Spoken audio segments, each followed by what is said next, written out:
अप्पा ज्ञान दर्शन लखणो शेषा में बहिरा वावा सवे संयोग लखणा मारो सुशाश्वत एक दर्शन ज्ञान लक्षण जीव छे बाकी बधा संयोग लक्षण भाव मुझथी बाह्य छे हूँ एक शुद्ध सदारूपी ज्ञान दर्शनमय करे कहन्य ते मारू जरी परमाणु मात्र नथी अरे जे जाणतो हरंत ने गुणद्रव्य ने पर्यायपणे ते जीव जाने आत्म ने तसु मोह पामे लय करे नथी अप्रमत के प्रमत नथी जे एक ज्ञायक भाव छे ए रीत शुद्ध कथाए ने जे ज्ञात ते तो ते छे जम नेत्र तेमज ज्ञान नथी कारक नथी वेद करे जाने ज कर्मो दई निर्जरा बंध तेमज मोक्ष ने ध्रुव अचल ने अनुपम गति पामेल सर्वे सिद्ध ने वंदी कहूँ श्रुत केवड़ी कथिता समय प्राप्त हो ओम श्री नमः श्रीदेव्य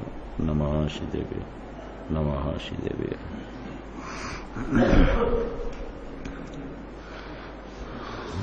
पर्वाधिराज परिसण पर्व का आज 10वां उत्तम ब्रह्मचर्य दिन है। ब्रह्मचर्य इसे कहते हैं कि जो अपना ब्रह्म स्वरूप शुद्धात्मा है उसमें रमणता करे, उसमें लीनता करे, उसमें आरूढ़ हो जाए और वहां से बाहर ही नहीं निकले, सचमुच उसे ब्रह्मचर्य कहा जाता है। ब्रह्मचर्य की व्याख्या ऐसी है, ब्रह्म यानी अपना स्वभाव और वो स्वभाव का निरंतर स्मरण रहना, निरंतर स्वभाव की ओर चलना, निरंतर स्वभाव में आरूढ़ होना, लीनता होना, एकमेकता होना, उसी समय कोई बहिर्मुखता वाला विकल्प ही खड़ा नहीं होना, माने कि इसमें ही लीनता रहना, निरंतर सदाई सदुपयोग रहना, उसे बोला जाता है ब्रह्मचर्य। ब्रह्म में चरना उसका नाम ब्रह्मचर्य है। मुझे गुरुदेव श्री इसमें खुलासा करते हैं, अपन थोड़ा पढ़ते हैं। आज 10 लक्षण धर्म का 10वां दिन यानी आखिरी दिन है। आज उत्तम ब्रह्मचर्य का दिन गिनने में आ रहा है। ब्रह्म यानी अपना स्वभाव, उसमें चरना, परिणमना, लीन होना वो ब्रह्मचर्य है। विकार और पर का संग से रहित आत्म स्वभाव कैसा है उसको जाने बिना उत्तम ब्रह्मचर्य हो सकता नहीं है। लौकिक ब्रह्मचर्य तो शुभ राग है, वो धर्म नहीं है, और उत्तम ब्रह्मचर्य वो धर्म है, वो राग नहीं है। शुद्ध आत्म स्वभाव की रुचि के बिना विषयों की रुचि कभी छूटती नहीं है। विषयों की रुचि छोड़ने के लिए जीव प्रयत्नशील है, मगर आत्म स्वभाव की रुचि करने के लिए जितना चाहिए इतना प्रयत्नशील नहीं हुआ है, इसलिए विषयों की रुचि छूटती नहीं है। विषय इंद्रिय ज्ञान को बोला जाता है और राग को बोला जाता है कसाई। वो कसाई को जो ज्ञान विषय बनाता है उसका नाम इंद्रिय ज्ञान है। यानी विषय और कसाई दोनों से निवृत्त होके अपना अकसाई स्वभाव, अपना निर्विषय स्वभाव, उसके ऊपर जीव का लक्ष्य जावे तो कसाई की प्रवृत्तियां और विषय की प्रवृत्तियां दोनों छूट जावे। विषय इंद्रिय ज्ञान जो है वो कसाई की तरफ चले, उसे बोला जाता है उसने उस तरफ विषय किया। अभी विषय तो ब्रह्म है, ब्रह्म स्वरूप परमात्मा है, उस तरफ लक्ष्य करना है, उसको विषय बनाना है। उस तरफ विषय बनाने का प्रवृत्ति नहीं चलता है तो कसाई की तरफ विषय की प्रवृत्तियां चलती रहती है। शुद्ध आत्म स्वभाव की रुचि के बिना विषयों की रुचि छूटती नहीं। मेरे स्वभाव में से ही मेरी सुख दशा प्रकट होती है, मेरी दशा प्रगटने के लिए मेरे को दूसरे किसी की अपेक्षा नहीं है। ऐसे पर से भिन्न स्वभाव की दृष्टि के बिना विषयों की रुचि छूटती नहीं है। बाहर में विषयों को छोड़े मगर अंतर में से विषयों की रुचि न छूटे तो उसको ब्रह्मचर्य कहा जाता नहीं है। बाहर से सब घर बार छोड़ देवे, कहीं एकांत जगह में चला जाए, उसको ऐसा लगे मैंने सब छोड़ दिया है क्योंकि पहले ये सब मैंने ग्रहण किया था, अभी मैंने इसको छोड़ दिया है। वो बाह्य से छूटा मगर अंदर विकल्प से एकत्व बुद्धि नहीं छूटे और निर्विकल्प में एकत्वपणा नहीं परिणमे, तब तक वो बाहर से छोड़ा हुआ है, वो सचमुच में छूटा ही नहीं है। ये बाहर का चीज से तो कभी एकत्व जीव को हुआ ही नहीं है। ये तो महासिद्धांत है, बाहर से कुछ लेना देना है ही नहीं। अपना द्रव्य गुण और पर्याय सब उसी में ही चलता है। बाहर से कोई नापदंड है ही नहीं। जैन मार्ग में जिनागम में कोई बाहर से मापदंड ही नहीं है। बाहर का कितना भी छोड़ दिया हो, अंदर में विकल्प चलता हो और अंदर में निर्विकल्प हो और बाहर की सब चीजें पड़ी हो, कोई फर्क नहीं पड़ता उसे। उसका लक्ष्य कहां है, उसकी एकत्व बुद्धि कितनी कहां चलती है, उसी के ऊपर आधार है। मैंने बताया था ना एक बार, यहां बताया था कि नहीं मालूम नहीं, शायद बोला होगा कि सोगानी जी ने एक बात बहुत अच्छी लिखी है। सोगानी जी के वचनामृत है ना, वो पढ़ने लायक है, आप लोग उसको पढ़ना। अगर हिंदी पुस्तकें नहीं है ना यहां, तो 1, 2 और 3 तीनों भाग की एक पूरी एक किताब निकली है हिंदी में, बहुत अच्छी है। उसमें उसके तीसरे भाग में 645 बोल थे और दूसरे थोड़े मिले तो 720-25 करके कुछ बोल है। वो एक एक बोल पढ़ना आप, तो ऐसी द्रव्य दृष्टि की मस्ती चढ़ेगी कि ऐसा लगेगा कि बस मेरे हाथ में आत्मा आ गया है, ऐसा लगेगा। गुरुदेव ने तो बहुत स्पष्टीकरण किया है, उसके मुकाबले तो कोई है ही नहीं। शिष्य तत्व होने तो भी गुरु तत्व के पास तो गुरु तत्व होता है, वो गुरु तत्व ही होता है, और शिष्य तत्व होता है वो शिष्य तत्व ही कहा जाता है। मगर उसने ऐसा एक बोल लिखा है कि बाह्य सामग्री कितनी भी होवे उनके पास, कितनी होवे कि उसको भी पता नहीं होवे कि इतनी बाह्य सामग्री है, मगर उसमें से जो सामग्री पर जिस समय लक्ष्य जाता है उस समय उतना राग में एकत्व है। जैसे कि आपके पास कितना भी वैभव हो, 5-10 गाड़ियां हो, 5-10 बंगला हो, 2, 5, 10, 20, 25 करोड़ रुपया हो, मगर आपका लक्ष्य अभी आपकी एक कार है उसके ऊपर है, तो उतना ही राग आपको उस समय प्रवर्त रहा है। बाकी की चीजें कितनी भी हो, उस तरफ अभी लक्ष्य ही नहीं है, तो जो समय जो चीज पर लक्ष्य जाता है उस समय उतना राग की प्रवृत्ति वहां, एकत्व बुद्धि राग से वहां चालू है, ऐसा कहा जाता है। माना कि एक समय की एकत्व बुद्धि है और एक समय की एकत्व बुद्धि में जो चीज सामने है उस तरफ अपना लक्ष्य चलता है, तो उतनी उस समय तक राग की एकत्व बुद्धि है। उस समय तक, वो समय में, दूसरे समय में वो एकत्व बुद्धि हो ही जावे, ऐसा होता नहीं है, ऐसा बोला है।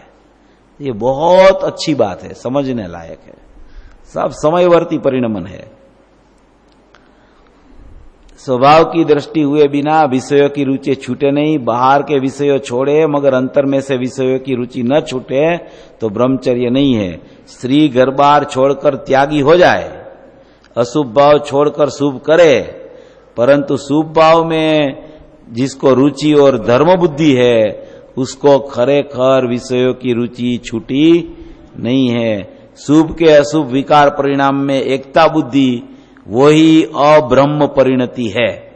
और विकार रहित शुद्ध आत्मा में परिणाम की एकता, उसको ही ब्रह्म परिणति है।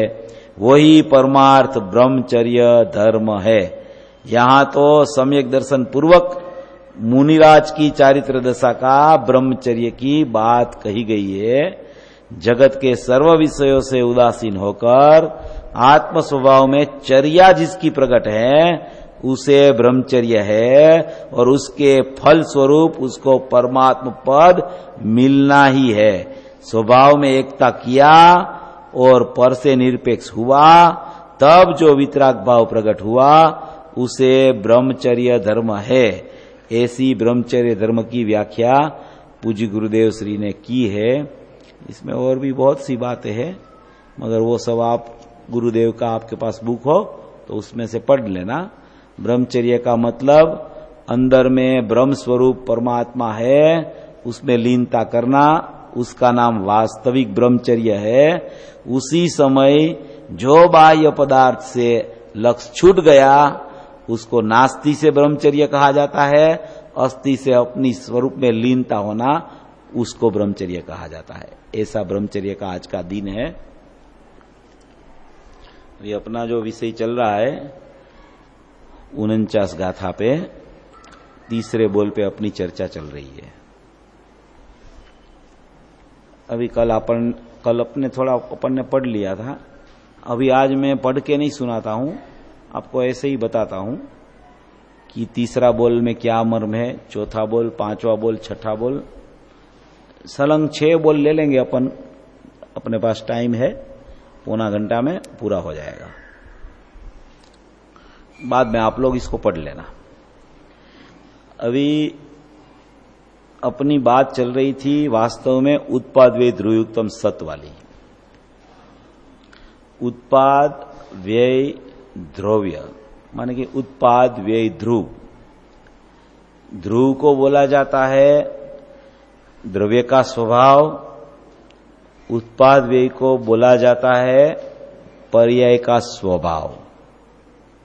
ये ध्रुव का स्वभाव, ये पर्याय का स्वभाव, माने कि उत्पाद व्यय ध्रुवयुक्तम सत वो अनादि अनंत है।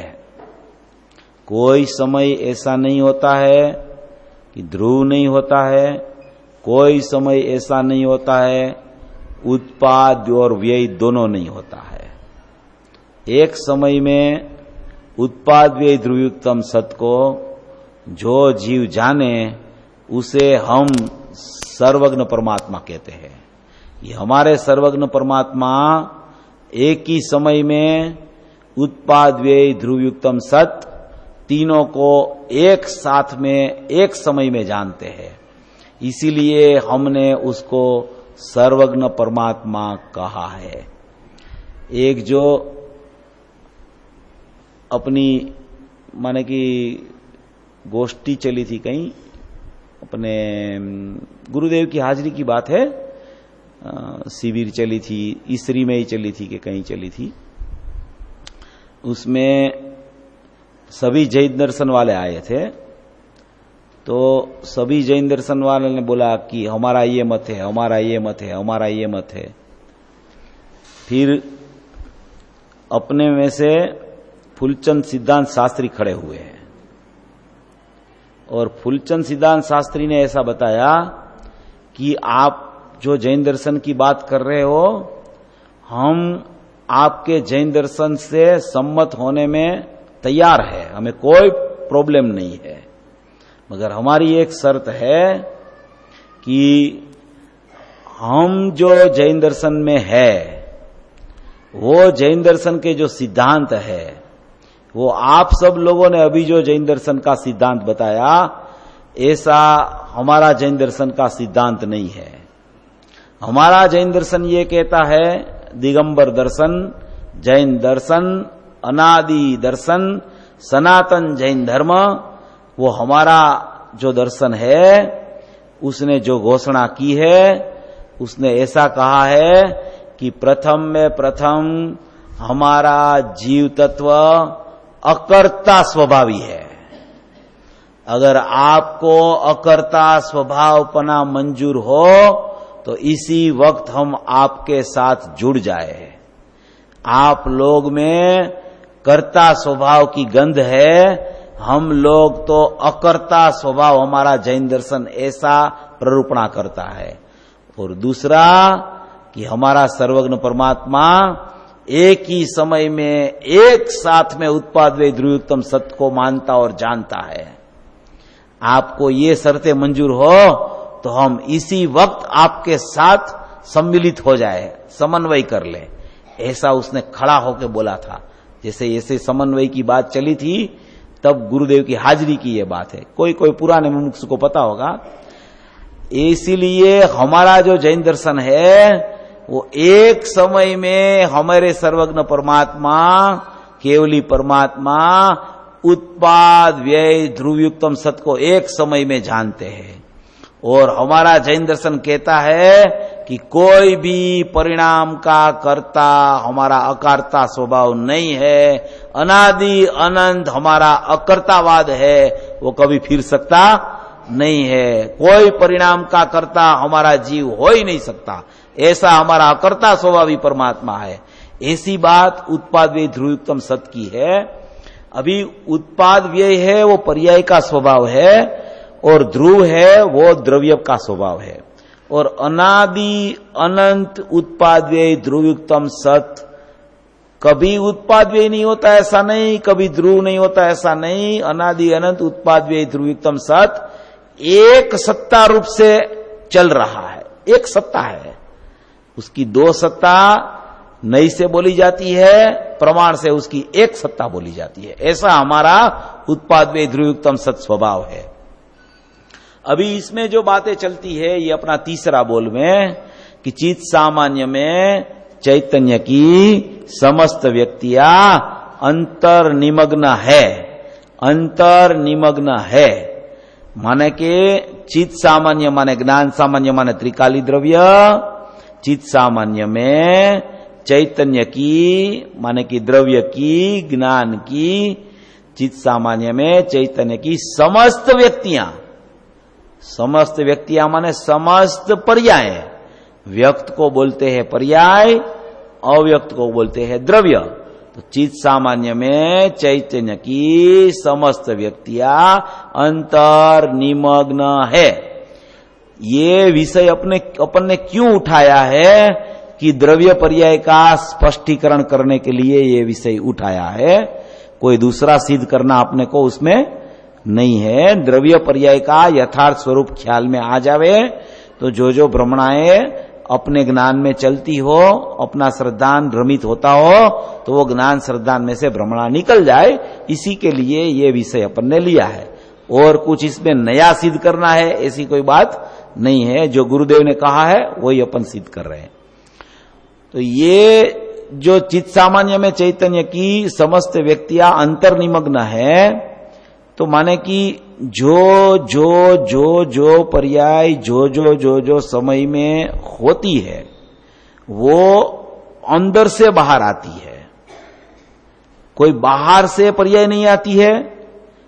पहले तो बाहर से कोई पर्याय नहीं आती है और कोई पर्याय में से पर्याय नहीं आती है, पर्याय आती है अंदर में से। अभी किसी को प्रश्न होवे कि पर्याय अंदर में से आती है, तो पर्याय में तो मिथ्यात्व है, पर्याय में तो राग द्वेष है, बराबर है। तो आप बोलते हो पर्याय अंदर में से आती है, तो अंदर में से मिथ्यात्व और राग द्वेष लेके वो नहीं आती है, क्योंकि द्रव्य स्वभाव है उसमें मिथ्यात्व राग द्वेष नहीं है। अच्छा, अभी द्रव्य स्वभाव है वो वितरागता स्वरूप तो है, तो अगर उसमें से पर्याय आती है तो वितरागता लेके आती है कि नहीं आती है? तो क्या अंदर में से वितरागता लेके भी पर्याय अगर उठे तो सभी पर्याय वितरागता वाली आवे तो कोई अज्ञानी ही नहीं रहे। इसलिए पर्याय अपना खुद का ज्ञान दर्शनमय उपयोग जो है ऐसा स्वभाव लेके अंदर से पहले में पहले प्रकट होती है। प्रकट होती है माने अंदर से जब उत्पाद बाहर आया, जब अंदर से उत्पाद बाहर आता है, उसी समय वो पर्याय जो अंदर से, आप पर्याय कहो, उत्पाद कहो, अंश कहो, जो भी कह दो उसको, जो अंश अंदर से आता है पहले तो वो कुछ लेके नहीं आता है, वो अंश बाहर आता है। उसी समय वो अंश में जो भी उसकी योग्यता अनुसार जो परिणमन होना है वो परिणमन होता है। मैं आहिस्ता आहिस्ता क्लियर करता हूं, कल थोड़ा जल्दी से ले लिया था, किसी को समझ में आया हो नहीं आया हो। वो अंदर से जो अंश आता है वो अंदर से अंश कुछ लेके नहीं आता है, और अंश आता है अंदर से कुछ लेके नहीं आता है, आता है अंदर से, और अंदर से आके जब वो बाहर परिणमन रूप होता है, परिणमन रूप, तो परिणमन जिसको कहा जाता है वो परिणमन का नाम पर्याय है। और वो परिणमन जो है वो परिणमन में या तो राग द्वेष मोह रूपी अज्ञान है या तो वितरागता सम्यक दर्शन रूपी सम्यक ज्ञान है। वो परिणमन जो है वो परिणमन कैसा है? समयवर्ती है, समयवर्ती है। चाहे राग द्वेष मोह हो, चाहे सम्यक दर्शन ज्ञान चारित्राणी मोक्ष मार्ग हो, वो कैसा? समयवर्ती परिणमन है, एक समय का है, अंदर से वो लेके नहीं आया है, और वो एक समय परिणमन हुआ है, और वो व्यय होके अंदर जाता है उत्पाद। वो सम्यक दर्शन ज्ञान चारित्राणी हुआ है तो उसको भी लेके नहीं जाता है, और मिथ्या दर्शन, मिथ्या ज्ञान और मिथ्या चारित्र हुआ है तो उसको भी लेके वो व्यय अंदर जाता नहीं है। वो उसी समय वहां बाहर रह जाता है और व्यय अंदर चला जाता है। जैसे उत्पाद अंदर से आया था ऐसे ही व्यय अंदर जाता है, और क्रिया एक समय की बाह्य में रह जाती है। क्या रह जाती है? क्रिया। अंदर से निष्क्रिय है, अंदर से, तो अंदर से निष्क्रिय उत्पाद होता है, व्यय भी अंदर निष्क्रिय जाता है, और परिणमन सक्रिय समयवर्ती होता है। परिणमन जो होता है वो सक्रिय समयवर्ती होता है।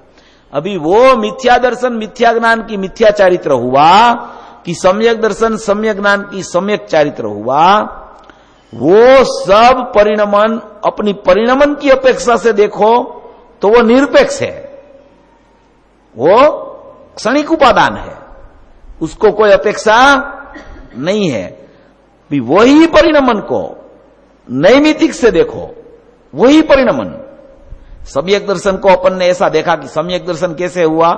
निरपेक्ष हुआ, कर्म से भी नहीं हुआ, त्रिकाली द्रव्य से भी नहीं हुआ।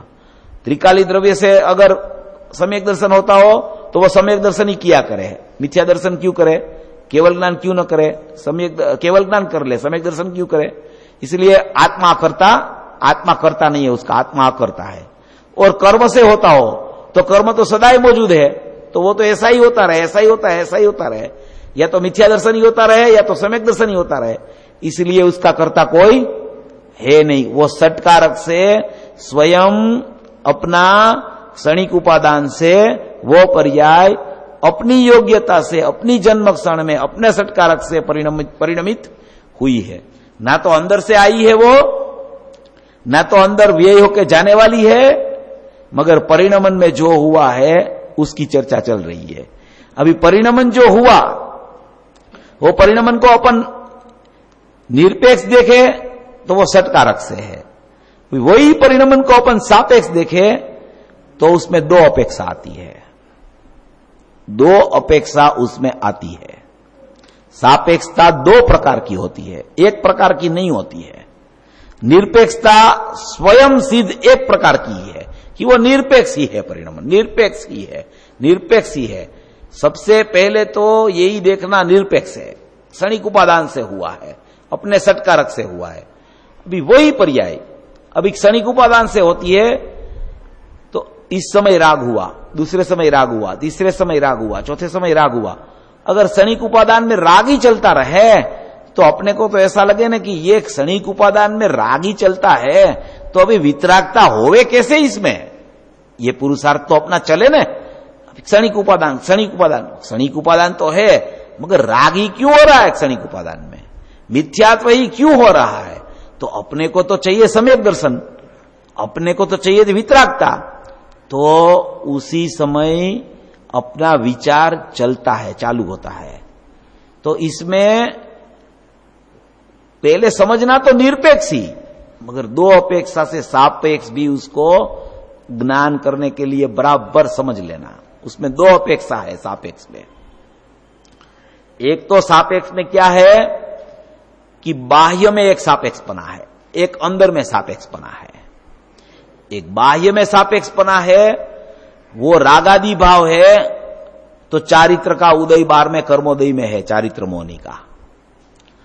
और उसी समय वो पर्याय ने आत्मा से अपना लक्ष्य छोड़ दिया है, आत्मा से वो पर्याय छूट गई है, और कर्म की सापेक्षता से कर्म की सन्मुख वो पर्याय हो गई है। तो वो समय में दो सापेक्षताएं उसको लागू पड़ती है। एक तो यहां से च्युत हुई है, और दूसरा समय उसका लक्ष्य उधर उदय का तरफ उसका लक्ष्य गया है। और उसको सत से देखो तो एक क्षणिक उपादान है, सत से देखो क्षणिक उपादान है। निमित्त नैमित्तिक से देखो तो निमित्त में बाहर में उदय है चारित्र मोहनी कर्म का, और अंदर में निमित्त पे क्या है कि अंदर आत्मा से वो च्युत हो गई है। ये तीनों चीज एक समय में एक साथ बनती है, तीनों बात। क्षणिक उपादान से देखो तो निरपेक्ष है, नैमित्तिक से देखो तो सापेक्ष है, सापेक्ष में दो सापेक्षता है, एक सापेक्षता वहां लक्ष्य गया है, तो उसी समय दूसरी सापेक्षता यहां से लक्ष्य च्युत हुआ है, उसका वो पर्याय यहां से च्युत हो गई है। ये तीनों चीज है। अभी राग होता है, रागी होता रहे, रागी होता रहे, रागी होता रहे, तो जीव क्या करेगा फिर? क्षणिक उपादान को स्वीकार करेगा, वास्तविक क्षणिक उपादान को स्वीकार कर लेगा, तो उसकी दृष्टि चली जाएगी द्रव्य के ऊपर। अगर क्षणिक उपादान ही स्वीकार कर लिया उसने, तो उसकी दृष्टि क्षणिक उपादान पर नहीं टिकेगी। उसको पता चल गया कि ये उपादान से क्षणिकता हो रही है, तो वो उपादान में कुछ फार फेर कोई कर सकता नहीं है, तो उसकी दृष्टि वो क्षणिक उपादान से खींच के द्रव्य तरफ जाएगी। तो वो दृष्टि द्रव्य तरफ गई, वो भी सापेक्षता दृष्टि की। दृष्टि प्रकट हुई वो निरपेक्ष, दृष्टि द्रव्य तरफ गई वो सापेक्ष, और दृष्टि ने बाहर कर्मोदय को नहीं छुआ वो भी सापेक्ष। दर्शन मोह का उदय था, वो दर्शन मोह का उदय तरफ दृष्टि नहीं गई, दृष्टि गई द्रव्य ऊपर। तो दृष्टि द्रव्य ऊपर गई तो दृष्टि निरपेक्ष थी, मगर दृष्टि द्रव्य ऊपर गई तो वो दृष्टि ने अवलंबन लिया, और दृष्टि ने बाहर से अवलंबन छोड़ा, तो उसका नाम भी दो प्रकार की सापेक्षता। और दृष्टि स्वयं सम्यक दर्शन प्रकट हुई, वो उसकी निरपेक्षता। अभी ये निरपेक्षता और दो प्रकार की सापेक्षता, राग आदि की मिथ्या दर्शन की, और दूसरे समय में सम्यक दर्शन की निरपेक्षता और दो प्रकार की सापेक्षता। ये सब जो परिणमन हो रहा है वो मात्र समयवर्ती हो रहा है। कैसा? समयवर्ती। ना तो अंदर से सम्यक दर्शन आया है, और सम्यक दर्शन प्रकट हुआ है जरूर, और सम्यक दर्शन जो एक समय की क्रियाशील पर्याय में हुआ, वो दूसरे समय नियम से व्यय होता है। बाद में दूसरे समय फिर से सम्यक दर्शन भले होवे, मगर वो पर्याय तो व्यय होती होती और होती है। तो वो पर्याय व्यय होके अंदर गई, पारिणामिक भाव रूप हो गई, तो वो पर्याय सम्यक दर्शन लेके अंदर नहीं जाती है, क्योंकि वो पर्याय सम्यक दर्शन लेके नहीं आई है, इसलिए वो सम्यक दर्शन लेके अंदर नहीं जाती है। वो सम्यक दर्शन की प्रक्रिया समयवर्ती, एक समय पूर्ति क्रिया में हुई है। अंदर निष्क्रिय है तो वहां क्रिया जा नहीं सकती, अंदर से क्रिया आ नहीं सकती। क्रिया होती है उत्पाद होने पर, परिणमन पे, और वो परिणमन रूप क्रिया समयवर्ती होती है। उत्पाद तो सत है, व्यय भी सत है। उत्पाद कैसा है? सत। व्यय भी सत। और जो उत्पाद सत में जो भाव हुआ, भाव परिवर्तन हुआ, अभी मिथ्या दर्शन हुआ, बाद में दूसरी पर्याय में सम्यक दर्शन हुआ, तीसरी पर्याय में फिर से सम्यक दर्शन हुआ, तो वो जो चीज है वो क्या हुई है? नहीं हुई है। उत्पाद आया है वो चीज लेके नहीं आया है, वो नहीं हुई है। व्यय हुआ है वो चीज लेके नहीं गया है, वो उधर छोड़ के गया है व्यय। तो व्यय में, उत्पाद में और परिणमन में कुछ डिफरेंस है कि नहीं है? आप ये विषय को सोचना, मैं कुछ बोलता नहीं हूं, आप सोच लेना कि नाश किसे कहते हैं और व्यय किसे कहते हैं। नाश किसका होता है और व्यय किसका होता है। उत्पाद किसका होता है, क्रिया किसकी होती है और व्यय किसका होता है। गुरुदेव ने इसमें बोला है कि उत्पाद गुण में से होता है, व्यय भी गुण में होता है। पर्याय अंदर व्यय होके गई, वो कहां चली जाती है? गुण रूप हो जाती है। पर्याय अंदर से अंश आया उत्पाद का, वो कहां से आता है? गुण में से आता है। अभी गुण में से आता है तो जो उत्पाद में सम्यक दर्शन होने वाला है वो सम्यक दर्शन लेके नहीं आता है। सम्यक दर्शन तो एक समय में होता है और वो दूसरे समय अंदर जाती है पर्याय, वो सम्यक दर्शन लेके नहीं जाती है, वो तो व्यय लेके जाती है। तो गुरुदेव ने इसमें लिखा है कि व्यय उसकी योग्यता लेके जा रहा है, उत्पाद उसका भाव लेके अंदर से आ रहा है, व्यय उसकी योग्यता लेके अंदर जा रहा है। मगर जो हुआ क्रिया में वो कुछ साथ में लेके वो अंदर नहीं जाता है। जो क्रिया हुई वो अंदर से कुछ लेके भी नहीं आता है, तो वो समयवर्ती परिणमन है, उसको बोला जाता है क्रियाशील परिणमन।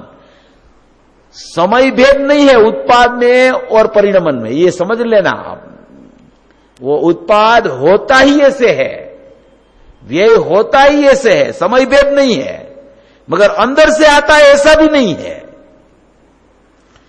बात थोड़ी सूक्ष्म है, उपयोग को थोड़ा ज्यादा सूक्ष्म करना पड़ेगा तो ये चीज समझ में आएगी। अपने को समझना है पारिणामिक भाव, तो माने कि सब चीज पारिणामिक भाव में पड़ी है, सभी पर्याय होने वाली है वो भी पारिणामिक भाव में पड़ी है, अंदर गुण है वो भी पारिणामिक भाव रूप है। वर्तमान एक समय का उत्पाद का पर्याय रूप परिणमन है वो बाहर है, और बाहर का परिणमन कैसे सम्यक हो जाए ये अपनी भावना है। तो वो भावना के लिए अपने को अंदर में ऐसा अपना स्वभाव रूप पारिणामिक भाव में सामर्थ्य अनादि से पड़ा है, उसको देखना है। उसको देखेंगे तो ये सब चीजें समझ में आ जाएगी। मेरे को इतना ही कहना है, ज्यादा आपको विस्तार में जाना हो तो आप गुरुदेव का प्रवचन 49 गाथा पे है, उसका स्वाध्याय बराबर करना, तो उसमें आपको ख्याल में आ जाएगा। क्योंकि अपने पास तो ज्यादा टाइम भी नहीं है और ये विषय भी गहन और गंभीर और चिंतन का है। ऐसे ऐसे मैं बोलूं तो भी समझ में ऐसे जल्दी नहीं आ जाएगा, और अपना ज्ञान की कसरत चलेगी तो कोई सामने बोलने वाला नहीं होगा तो भी समझ में आ जाएगा। इसलिए पुरुषार्थ तो अपने को करना है, अपने को कोई पुरुषार्थ करा सकता नहीं है। वो तो अपना पुरुषार्थ अंदर से जागृत होवे, अपनी योग्यता पकने का काल आवे तो अपना पुरुषार्थ चलने लगता है, और अपना पुरुषार्थ चले तो सत वस्तु अपने पास है वो समझ में आए और आई जावे। ऐसी बात इसमें तीसरा बोल में पूज्य गुरुदेव श्री ने की है कि चित्त सामान्यों में चैतन्य की सर्व व्यक्तियां अंतर में निमग्न है।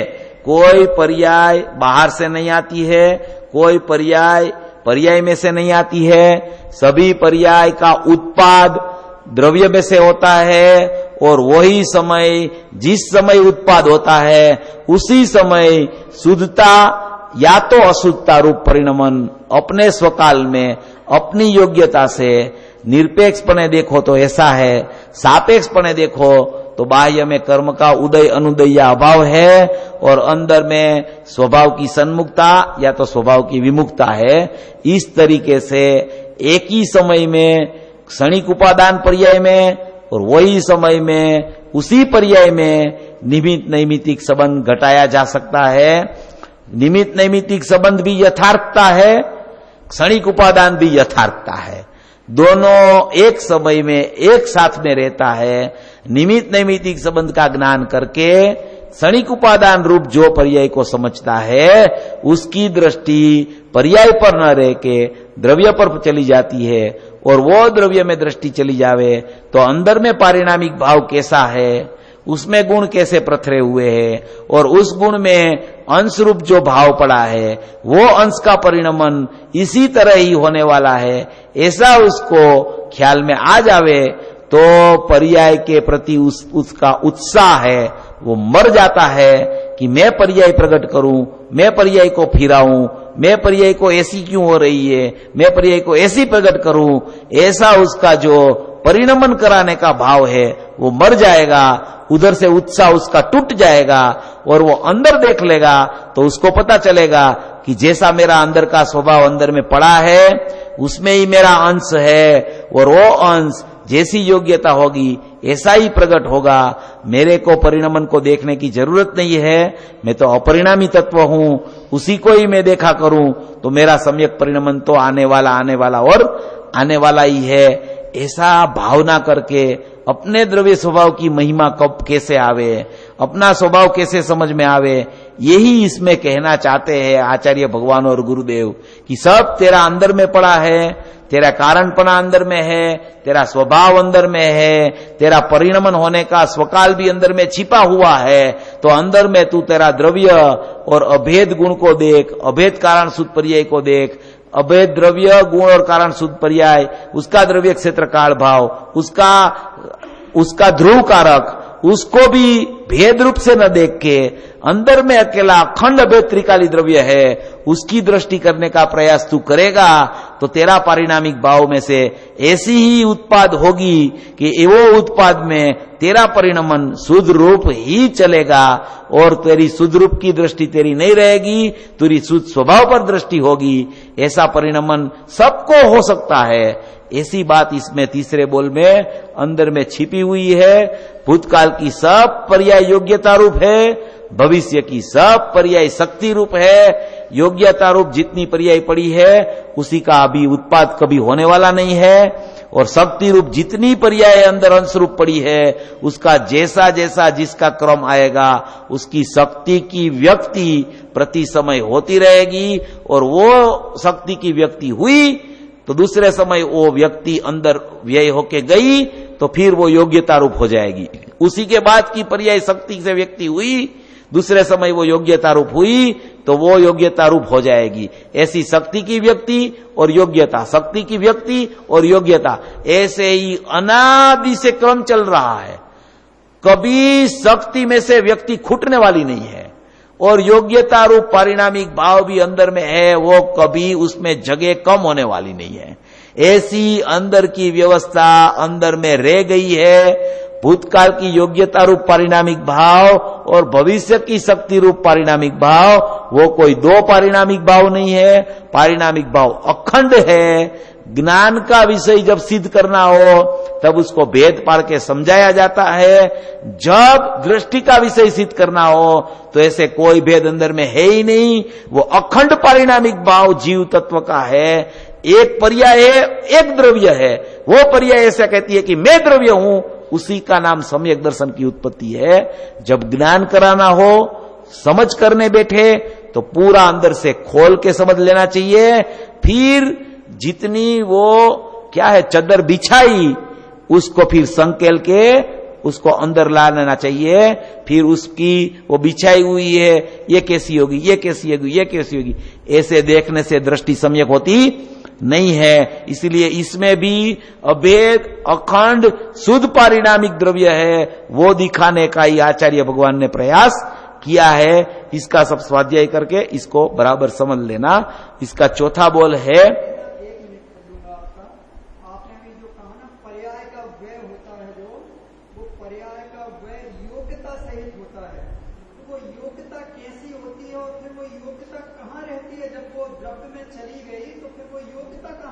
योग्यता गुण रूप हो जाती है। वो पर्याय का यही जो हुआ ना, जो उत्पाद था ना, उत्पाद का अंश आया था अंदर से, वो अंश ने क्या किया, एक समय का अंश निकला, वो निकलते हुए ही उसमें क्रिया हुई। वो क्रिया हुई, वो शुद्धता की हुई कि अशुद्धता की हुई, अभी आप मान लो कि शुद्धता की क्रिया हुई, तो वो शुद्धता की क्रिया तो वो समय में परिणमन हुआ, उधर ही रह गई। वो शुद्धता अंदर नहीं जाती है, शुद्धता उधर रह जाती है। मगर शुद्धता जो उत्पाद में हुई थी, वो शुद्धता की योग्यता, योग्यता माने कि वो उसका भाव, वो उत्पाद में व्यय रूप लेके वो व्यय अंदर गया, और वो व्यय जो अंदर गया वो गुण में समाविष्ट हो गया, वो गुण रूप हो गया। अभी वहां अंदर में कोई पर्याय नहीं है, अंदर में तो गुण ही है। वो गुण है, वो पूरा ऐसे विस्तार सामान्य समुदाय से पथरा हुआ है। वो एक गुण इतना लंबा है कि उसका एक एक एक एक एक एक अंश करके अनंत अंश है। वो अनंत अंश है, उसमें जो अंश का क्रम आता है वो अंश उत्पाद रूप होता है, और वो अंश उत्पाद रूप होके क्रिया करके दूसरे समय में वही अंश व्यय रूप अंदर चला जाता है।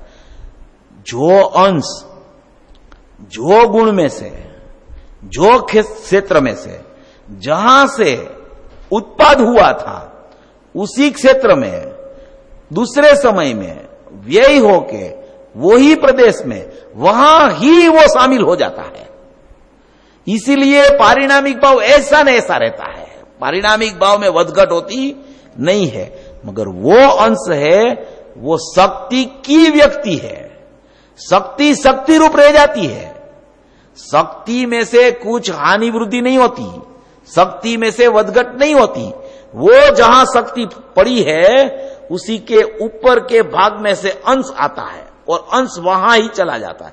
ये जो शक्ति है, वो शक्ति से अंश उठा, वही अंश वहां फिर बैठ गया, अंश उठा अंश चला गया, अंश उठा अंश चला गया। ये सपाटी है, ये सपाटी है, वो कारण सूत्र पर्याय से भरी हुई है, और वो कारण सूत्र पर्याय ऐसे सपाटी रूप है, वहां से उत्पाद हुआ व्यय हुआ, उत्पाद हुआ व्यय हुआ, उत्पाद हुआ व्यय हुआ।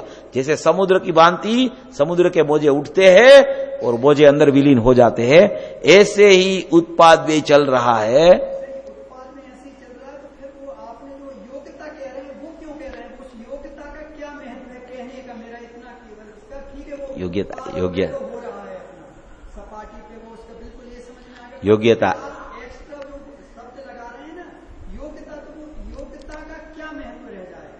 योग्यता जो है ना भैया, कि कोई भी पर्याय अंदर व्यय होके पारिणामिक भाव रूप अगर हो गई, तो वो जो अंश है, वो अंश अभी दूसरी बार कभी आने वाला नहीं है। एक बार जो अंश प्रकट हो गया, वो अंश अंदर चला गया, फिर वो अंश का उत्पाद कभी नहीं होने वाला है। वो शुद्ध रूप अंदर गया, अशुद्ध लेके गया, शुद्ध लेके योग्यता लेके गया, वो गया अंदर। अभी वो योग्यता क्या है? योग्यता का अर्थ इतना है कि वो अंश है, वो इस रूप परिणमा था, ऐसा भाव वहां वो अंश में पड़ा है। और वो अंश कोई भी जीव अंदर में जब झांकता है, जैसे केवल ज्ञान है, तो केवल ज्ञान में तो क्या है कि अपनी खुद की एक समय की पर्याय में ही इतना सामर्थ्य है कि वो भूतकाल भविष्यकाल अनंत लोकालोक सब जान लेता है एक समय की पर्याय में। मगर उसको भी पता चलता है कि मैं भूतकाल में इस पर्याय में इस काल रूप परिणमा था, इस पर्याय में इस काल रूप परिणमन था, ये पर्याय इस रूप परिणमी थी, ये पर्याय में ये मनुष्य रूप था, मैं ये पर्याय में देव रूप था। वो उसी को बोलते योग्यता। क्योंकि ऐसी योग्यता नहीं होवे तो ऐसी पर्याय में कोई ने कोई भाव तो रहता ही है। भाव के बिना कोई उत्पाद या व्यय होता नहीं है, वो भाव होता है उसमें। वो भाव को बोलते हैं योग्यता। ये भाव समझना उसमें। भूतकाल की जो पर्याय जो आपने बताया कि योग्यता हो जाती है, तो वो उसका यही भाव, यही मतलब है, यही भाव है। और भविष्य काल की शक्ति रूप है, तो शक्ति की व्यक्ति होती है। वो व्यक्ति वो जो भी हो गई, वो व्यक्ति फिर अंदर भाव लेके गई और भाव वो योग्यता रूप हो गया परिणमन।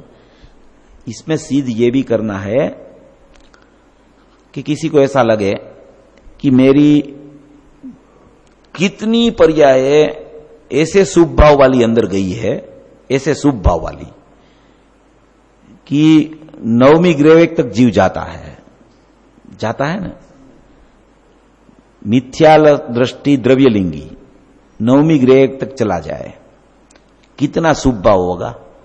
इतना शुभ भाव का तो अपन यहां सोच भी नहीं सकते हैं, ऐसा शुभ भाव होता है। उसे दृष्टांत आता है शास्त्र में कि चमड़ा उचर के इधर खून निकलता हो ना, उधर मिर्ची डाल के भर दे उसको, उसका आंख का कणा में कुछ नहीं होवे। इतनी द्रव्यलिंगी की शुभ भाव की प्रचुरता होती है। ऐसे शुभ भाव तो यहां देखने नहीं मिलते अपने को। ऐसी शुभ भाव की प्रचुरता होवे तब नवमी ग्रेवेक जाया सकता है। ग्रेवेक किसे बोलते हैं कि ये अपनी डोक होती है ना, उसके जैसा पासड़ा होता है ऊपर, उसके आकार को ग्रेवेक बोला जाता है। वो नव ग्रेवेक, नवमी ग्रेवेक तक द्रव्यलिंगी मुनि मिथ्या दृष्टि पहुंचता है। इतना शुभ भाव कर करके फिर भी उतनी पर्याय योग्यता वाली अंदर चली गई, योग्यता लेके चली गई ना अंदर पर्याय, मगर वो पर्याय शक्ति रूप पर्याय में से जो आने वाला है उसको कुछ दे सकती नहीं है। इसलिए कितना भी शुभ भाव हो गया वो पूर्व पर्याय में, उसका वर्तमान पर्याय के साथ कुछ संबंध है ही नहीं। वर्तमान पर्याय शक्ति में से व्यक्त होती है और भूतकाल की पर्याय योग्यता रूप चली गई है, उसका अभी कभी परिणमन ही नहीं होने वाला। उत्पाद हो गया वो हो गया, एक पर्याय का उत्पाद हुआ वो दूसरी बार कभी होने वाला नहीं है। ये सिद्धांत, एक पर्याय अंदर से आई और व्यय होके वो चली गई, वो भाव लेके गई अंदर, योग्यता लेके, बस वो योग्यता रूप ही रह गई अनंत काल तक। अभी वो उत्पाद नहीं होगी, वो अंदर में चली गई, वो चली गई, अभी नहीं होने वाली। अभी दूसरी शक्ति रूप में से व्यक्ति होगी और वो व्यक्ति शक्ति की व्यक्ति होगी। तो इस पर्याय को उस पर्याय के साथ संबंध कुछ है ही नहीं। इसके लिए ये बात है कि ऐसा लगता है ना अपने को कि कुछ तो होगा, कुछ तो होगा कि नहीं, कि कुछ नहीं होगा, कुछ नहीं है। भूतकाल की पर्याय को वर्तमान की पर्याय के साथ संबंध ही नहीं है। अगर कहीं संबंध कहा हो तो वो व्यवहार है, व्यवहार है। वो वही द्रव्य था, वही द्रव्य था, वही द्रव्य था, वही द्रव्य, ऐसा भी कहा जाता है, मगर वो सब व्यवहार है। व्यवहार से कोई आत्मा की प्राप्ति नहीं होती है। व्यवहार सगड़ा अभूतार्थ है, उसको याद ही नहीं करना। ये भी सिद्धि है इसमें, ये बोल में बहुत सिद्धि है, बहुत प्रयोजनभूत बोल है। ये समझ में आ जावे न, पर्याय दृष्टि तुरंत छूट जावे, पर्याय की क्रिया से दृष्टि छूट जावे, पर्याय आती है कहां से, जाती है कहां, कैसे होता है, ये सब परिणमन ये मालूम पड़ जावे तो त्रिकाली द्रव्य की महिमा आवे कि ये अनंत पर्याय का पिंड एक गुण और अनंत गुण का पिंड एक द्रव्य। ऐसा तो मेरा अंदर में सामर्थ्य पड़ा है, तो मैं बाहर क्यों झांकूं, बाहर क्यों प्रयत्न करूं, पर तरफ सन्मुखता ही क्यों करूं। मेरे में इतना विस्तार है, मेरा अवगाहन इतना विशाल है, अनंतता से भरा हुआ कि उसमें मैं अगर देखने जाऊं ना तो उधर से निकलूं ही नहीं। इतना अवगाहन तो अंदर में है। आकाश का अवगाहन तो कुछ नहीं उसके पास, इतना अवगाहन तो अंदर में पड़ा है, इतनी गहनता है अंदर में, इतना सामर्थ्य से भरा हुआ भगवान आत्मा है। उसको एक बार जो देख लेता है, सम्यक दृष्टि जो हुआ, एक बार सम्यक दृष्टि हुआ, बार बार वो उधर ही क्यों चला जाता है, बार बार जाता है, वो बार बार देखता रहता है, निकलना चाहता ही नहीं अंदर से। उसने अपनी निज निधि पहचान ली, जिसने उसको जहां से सुख मिल गया, अतीन्द्रिय आनंद की उर्मियां उछलने लगी, ऐसी प्राप्ति हुई, स्वभाव की ऐसी प्राप्ति हुई कि उसने अनंत आनंद की खान का दर्शन कर लिया। अभी जिसको खान मिल गई, जिसको संपत्ति पता चल गई, संपत्ति जिसने देख ली, वो किस संपत्ति को अपनी मानेगा, कौन सी पर्याय को अपनी मानेगा, केवल ज्ञान की पर्याय को भी अपनी क्यों मानेगा। केवल ज्ञान की पर्याय तो एक समय की है, ऐसी अनंत पर्यायों का तो पिंड मेरा ज्ञान गुण है, और ऐसा अनंत गुण का धनी तो मैं एक त्रिकाली द्रव्य हूं। ऐसा सामर्थ्य का उसे पता चलता है तो वो कोई पर्याय के सामने उसकी नजर टिकती ही नहीं है। नजर जाए और उसमें लाभ माने तो मिथ्या दर्शन हो जाता है। ऐसा है, यानी कि इतनी बहुत अच्छा विषय है। अगर समझ में आवे आप उसका स्वाध्याय करना, बहुत बहुत अच्छा विषय, बहुत अच्छा विषय। द्रव्य गुण पर्याय का पूरा खुलासा ये तीसरे बोल में से मिलता है। चित सामान्य में चैतन्य की समस्त व्यक्तियां अंतर निमग्न है। पूरा विषय द्रव्य गुण पर्याय, उत्पाद व्यय द्रव्युक्तम सद, पारिणामिक भाव, ये सब खुलासा, निमित्त नैमित्तिक, क्षणिक उपादान, सब खुलासा ये बोल में पड़ा है। इसलिए बोल की महत्वता बहुत है। गुरुदेव भी बार बार ये बोल को याद करते रहते हैं। तो ऐसे समझना कि 6 बोल में पहला बोल तो 6 द्रव्य स्वरूप लोक है, वो ज्ञेय है, और उससे मैं अन्य जुदा हूं, वो मैं जीव तत्व हूं। दूसरा बोल कसायों का समूह, भावक भाव है, उससे मैं अन्य हूं। तीसरा बोल चित सामान्य में चैतन्य की सर्व व्यक्ति अंतर्निमग्न है। चौथा बोल है क्षणिक व्यक्ति मात्र नहीं है। क्षणिक व्यक्ति मात्र नहीं है इसका मतलब यह है कि मात्र पर्याय जितना आत्मा नहीं है, उससे अगाध, उससे जुदा, उससे अधिक, ऐसा त्रिकाल है, वो क्षणिक नहीं है। पांचवा बोल ऐसा है कि व्यक्तपणा और अव्यक्तपणा भेगा मिश्रित रूप से प्रतिभाषित होने पर व्यक्तपणा को अव्यक्तपणा स्पर्श करता नहीं है। माने कि द्रव्य पर्याय स्वरूप वस्तु होने पर भी व्यक्तपणा और अव्यक्तपणा दोनों एक साथ में होते हुए भी, भेड़ा मिश्रित होने पर भी, भेड़ा मिश्रित होकर प्रतिभाषित होते होने पर भी, जैसे ज्ञान की पर्याय है तो ज्ञान की पर्याय में ज्ञान का भी ज्ञान है, ज्ञान की पर्याय का भी ज्ञान है, अनंत पर्याय का भी ज्ञान है और त्रिकाली द्रव्य का भी ज्ञान है। तो अनंत पर्याय और ज्ञायक वो साथ में ही प्रतिभाषित होने पर भी वो व्यक्तपना जो है उसको वो अव्यक्त द्रव्य स्पर्श करता ही नहीं है, क्योंकि व्यक्तपना उत्पाद व्यय वाला है, अव्यक्तपना ध्रुव वाला है। ये पांचवा बोल। और छठवा बोल है पोते पोता थीज, माने कि अपन अपने से ही बाह्य अभ्यंतर स्पष्ट अनुभव में आता होने पर भी ज्ञानी कैसा होता है कि वो व्यक्त प्रति स्पष्ट अनुभवपना प्रत्ये उसकी हमेशा पर्याय प्रत्ये उदासीनता ही वर्तती रहती है। वो उदासीनता पर्याय प्रत्ये क्यों वर्तती है? क्योंकि ज्ञानी ने पारिणामिक भाव देख लिया है, पारिणामिक भाव का वेदन कर लिया है, उसको पता है कि मेरा द्रव्य मेरे पास है और वही मैं हूं। तो पर्याय के प्रति सदा उदासीन, उदासीन का 2 अर्थ होता है। उदासीन माने उस तरफ नहीं देखना, वो भी उदासीन, और अपने उद माने उत्कृष्ट, उत्कृष्ट अपना जो आसन है उसमें बैठ जाना, उसको भी उदासीन बोला जाता है। माने कि बहिर्मुखता नहीं करना, उसके प्रति उदासीन हो गया, उसके प्रति विरक्त हो गया, उसको भी उदासीन बोला जाता है नास्ति से। और अस्थि से देखो तो उद आसीन, माने कि उत्कृष्ट अपना जो त्रिकाली द्रव्य आसन है वहां उसने आसन लगा दिया है, इसलिए वो सब बहिर्मुखता से उदासीन है, ऐसा कहा जाता है। ऐसे 6 बोल है। ये 6 बोल बहुत अच्छे हैं। आप लोग सब उसका बहुत स्वाध्याय करना, बहुत अच्छी तरह से समझने का प्रयास करना। नहीं समझ में आवे तो गुरुदेव का प्रवचन बार बार, जो बोल नहीं समझ में आवे उसके ऊपर सुनना। 1 बार 2 बार 3 बार सुनेंगे ना तो सब ख्याल में आने लगेगा, ज्ञान में, ज्ञान एकदम प्रवृत्तिशील हो जाएगा। गुरुदेव को सुनने से ही ज्ञान प्रवृत्तिशील अपने स्वयं से हो रहा है, होता ही है। गुरुदेव का निमित्तपना है तो उसका ज्ञान प्रवृत्ति हो ही जाएगा प्रवृत्तिशील, क्योंकि वो सम्यक दृष्टि पुरुष है, उसने अपना खुद का अनुभव कर लिया है, स्व संवेदन होके उसकी भाषा भाव को स्पर्श करके निकल रही है। और वो खुद ऐसे, वो खुद बोले हैं कि हम सिमंदर परमात्मा की साक्षात दिव्य ध्वनि सुन के आए हैं। कुंद आचार्य तब भी उधर थे और वही माल हम सीधे लेके यहां आए हैं और बीच में कहीं गति नहीं हुई है, तो ताजे ताजा माल लेके आए हैं और वो जहां वो सुना था ना वही यहां पिरस रहे हैं। इसलिए उसमें निमित्तपणा ऐसा छुपा हुआ है कि उसकी वाणी अपन सुनते रहेंगे ना तो सब भाव का खुलासा उसमें से ही मिल सकता है। दूसरा किसी से मिलना बहुत मुश्किल है, उससे मिलेगा ऐसा कहीं से नहीं मिलेगा।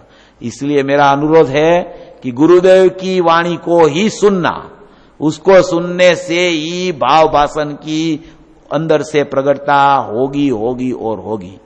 अभी ये अपना आज कार्यक्रम पूरा हो रहा है, 10 दिन अपन ने स्वाध्याय किया, उसमें कोई भी आपको चूक लगी हो या तो कुछ ऐसा लगा हो तो मैं जिनेंद्र भगवान की साक्षी से, आचार्य भगवान की साक्षी में आप सब लोगों की क्षमा चाहता हूं। ये 10 धर्म के परिवेषण पर अपनी जो यहाँ सब लोगों की साथ में मिलकर साधना हुई है, यहाँ कोई वक्ता नहीं है, यहाँ कोई श्रोता नहीं है, सब मुमुक्षु भाई बहन हैं, अपन साथ मिलकर स्वाध्याय करते हैं। मैं खाली यहाँ थोड़ा ऊपर बैठता हूं, आप लोग नीचे बैठते हैं, इतना ही फर्क है। सब लोग अपन सरखे हैं और अपन ने सबने साथ मिलकर स्वाध्याय किया है। यहाँ प्रवचन नहीं होता है, प्रवचन एक गुरुदेव का ही होता है। गुरुदेव के सिवा जितने वक्ता है वो सब श्रोता ही है, कोई वक्ता है नहीं। उस तरीके से मेरे को आप समझना, मैं कोई वक्ता नहीं हूं, अपन साधर्मी भाई हैं, अपन साधर्मी भाई बहन हैं। इसी तरह से ये स्वाध्याय अपना यहाँ पूर्ण हो रहा है।